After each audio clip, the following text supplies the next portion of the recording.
ప్రతి కొత్త ప్రారంభానికి ఒక ప్రత్యేకమైన అర్థం ఉంటుంది. మన సంస్కృతిలో ఆ కొత్త ప్రారంభాన్ని సూచించే పండుగే ఉగాది. కేవలం ఒక పండుగ మాత్రమే కాదు, జీవితాన్ని ఎలా స్వీకరించాలో నేర్పించే ఒక అద్భుతమైన సందేశం కూడా. ఈరోజు వీడియోలో ఉగాది పండుగను భారతదేశంలోని వివిధ రాష్ట్రాలలో ఏ పేరుతో ఎలా జరుపుకుంటారో చూద్దాం.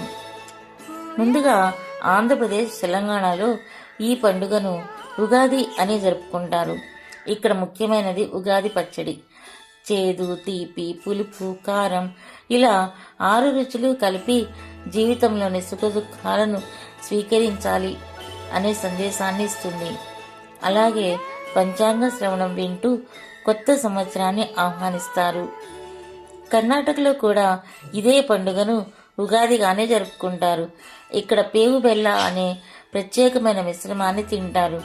వేపాకు, బెల్లం కలిపిన ఈ రుచి జీవితంలో మంచి చెడు రెండూ ఉంటాయని గుర్తు చేస్తుంది. మహారాష్ట్రలోని ఈ పండుగను గుడి పడ్వాగా పిలుస్తారు. ఇంటి ముందు గుడి అనే పతాకం లాంటి చిహ్నాన్ని ఎత్తుగా కడతారు.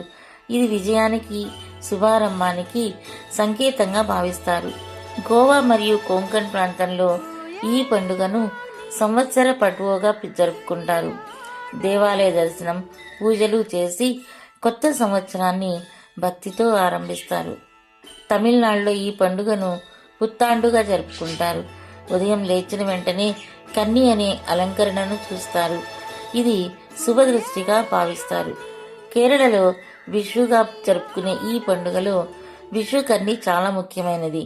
పెద్దలు చిన్నవారికి డబ్బులు ఇచ్చి ఆశీర్వదిస్తారు. ఇది ఆనందం, సంపదకు సంకేతంగా భావిస్తారు. పేర్లు మారినా, సంప్రదాయాలు మారినా అందరి లక్ష్యం ఒకటే, కొత్త సంవత్సరాన్ని ఆశలతో ప్రారంభించడం.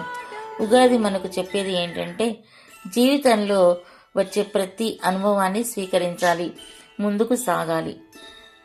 ఈ వీడియో మీకు నచ్చితే లైక్ చేయండి, మీ ఫ్రెండ్స్ మరియు ఫ్యామిలీతో షేర్ చేయండి. ఇలాంటి మంచి విషయాల కోసం మా ఛానల్ని సబ్స్క్రైబ్ చేయడం మర్చిపోవద్దు. మీ అందరికీ ఉగాది శుభాకాంక్షలు. Thank you.